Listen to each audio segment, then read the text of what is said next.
Hier by GROOTplaas gesels ons elke oggend oor die lekkerste temas. Nou vanoggend gesels ek met Rachel Msila. Sy's 'n meesterstudent by die Universiteit van Vrystaat en sy doen groot navorsing rondom die impak van klimaatsveranderlikheid op watergebruiksgedrag van kleinboermielieprodusente.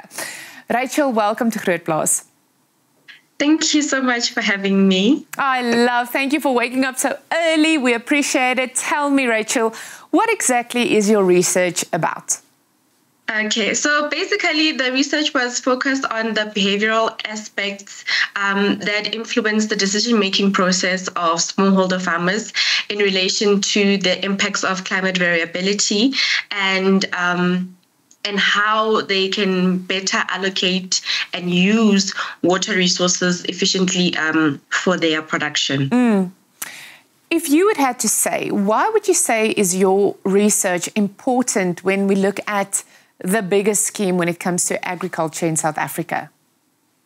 Okay, I'd say it's very important because most of the time when we're talking about climate adaptation or water conservation strategies, we don't focus on what the farmer is willing to practice, right? We only give out maybe the strategies. But in terms of this research, it's important because of it bridges the gap of the behaviors that the farmers perform to want to actually adapt to the impacts of climate change on their farm. So it's important because now we can see if they actually positively accept and take in these adaptation strategies, or do they have a negative attitude, or what are the social pressures around that influence whether or not they're going to take up those adaptation strategies on their production. And how did you manage to do, how are you doing the research practically? Okay, so practically what we do, we used a survey and a questionnaire where we asked the farmers certain questions because we wanted to measure their attitudes, to measure their subjective norms or social pressures, and also to measure their perceived behavioral control, which is the level of control in which they have over their farm. And we used the theory of planned behavior, which was analyzed using using structural equation modeling. So this was able to help us determine how do farmers feel in terms of their attitudes when they want to perform a particular adaptation strategy, or how the other farmers or neighboring farmers around them, the influence of whether or not are they taking up on certain adaptation strategies, how that also affects the collective community in terms of adapting to the certain adaptation strategies that are offered. Could you figure out why is it that most smallholder farmers within the irrigation scheme seem to irrigate around the same rural peak times? Why is that? Okay, so what's happening is in an irrigation scheme, if the water is running dry or if there's a water shortage, this also happens in different industries. There's going to be competition amongst the smallholder farmers to irrigate as much as possible on their own plot because they don't want to have to deal with having water shortages or not having any water for their own production. And because the water is being used at such a high volume, there's more room for damage to occur. Waste of water happens, and therefore it makes it difficult to even manage the actual water availability at that current moment. So it's very important that they are aware of their behavior when it comes to using water resources, because then we can avoid the panic and the competition that happens very quickly and the water loss in a short period of time. Did you manage to touch on water loss? I know that it's quite a big theme in agriculture. When we look at water loss in South Africa, how big of a problem is that? The problem is very big because, like I was saying, when everyone is panicking and using water at a very rapid pace, and it's difficult to even measure the loss that occurs because everyone is just irrigating very quickly, all at the same time. So we don't even know how much water we had to begin with. And then it's difficult to measure just how much we lost that was not used during the irrigation cycle. And if you look at the study, what is the actual implication of the study? Okay, so the practical implication of the study shows that a lot of the farmers, they are aware of climate variability and its impacts on their production. But in terms of their attitudes towards actually doing something about it, it has a significant impact, right, on whether or not they're going to use certain adaptation practices. Their social perception of others is what also, is what also affects whether or not they are going to do something positively to respond to those climate variability impacts on their farms.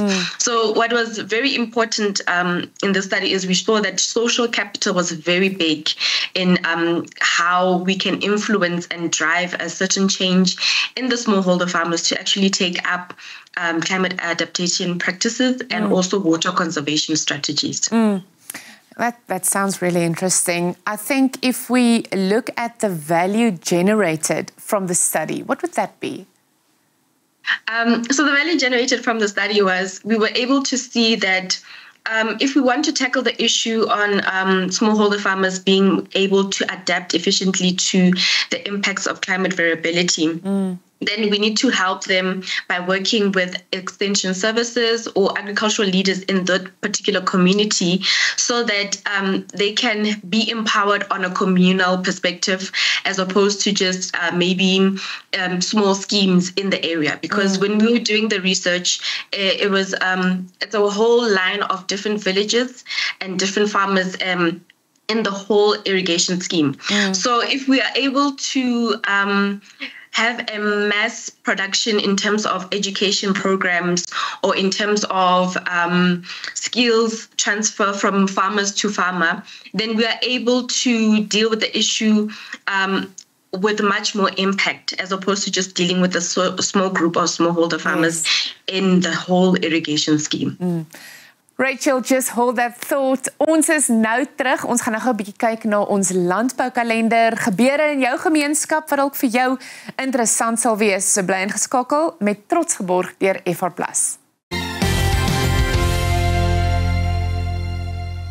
FR+, grow and guard your wealth.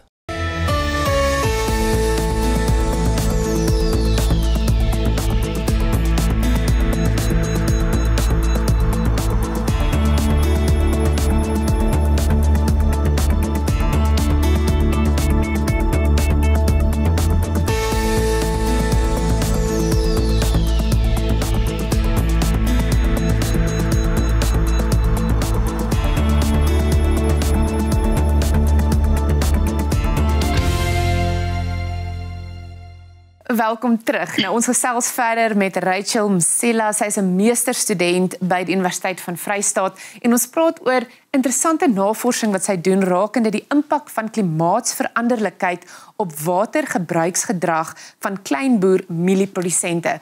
Rachel, just for you personally, what has it been like, and what has been some of the most significant parts of being of doing this project and this research? What has it meant for you? Thank you so much for that question. I had a lot of fun, I don't want to lie, because what was very interesting for me was actually going to see how the villages in terms of the plots of the farmers are set up, and also seeing the struggles that they actually have to deal with on a daily basis. You know, it's very nice to go out and be in the field and actually get to see what you're working on. I can imagine. And it was very exciting for me. But what was most exciting after the project was when we went back to the irrigation scheme in Limpopo, and we had a feedback knowledge dissemination kind of session on the 1st of April. And we were able to see how the smallholder farmers were able to absorb what we had contributed in terms of maybe with intervention strategies for them. We had the agricultural extension officers in that area, and we were able to have a beautiful discussion on how exactly they're going to be able to start actually creating these programs or educational attainment, or even just talking about the issues that they still have outside of the research that we did with them, So that was very, very interesting for me. I can imagine. And also being so closely involved in a research project like this, have you seen, when we talk about the challenges and some of the, the problems and some solutions that these smallholder farmers might have, what would those be? Okay, I think I'll start with, in terms of education, for me, what I saw was most of the farmers are aware of climate variability and its impacts on their farm. Yeah. Most of the farmers are aware that water is becoming more and more scarce, right? Yes. But what they didn't have was the actual tools in terms of with the education. Like, they don't have practical implementation strategies to use on the farm level. They know that they have to adapt in some kind of way to climate variability impacts.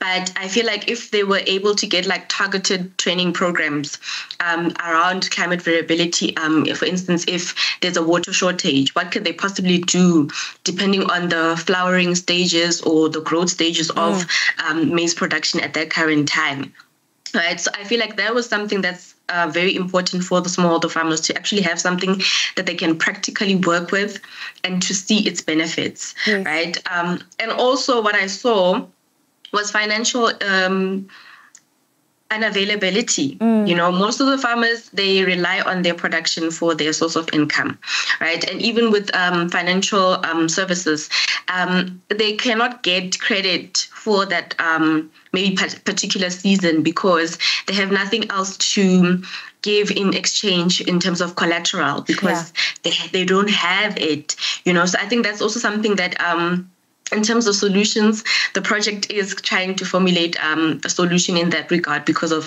financial services are something that I feel like they've been a problem for a very long time. But finding some way in which maybe they can leverage with something else because they don't have the collateral at the moment, maybe the profit from their production. But in terms of what I saw also is they are scared of taking the risk, in terms of the adaptation on their actual farms because they rely on it so much. So maybe having training, but in a way in which the risk for them, they can see it's not as big as, for instance, they don't see the loss, changing the attitude to be more positive, and also on a communal perspective because they actually influence each other a lot. Rachel, thank you so much. It's really interesting to see what you're busy with. Good luck, and I hope to speak to you soon again.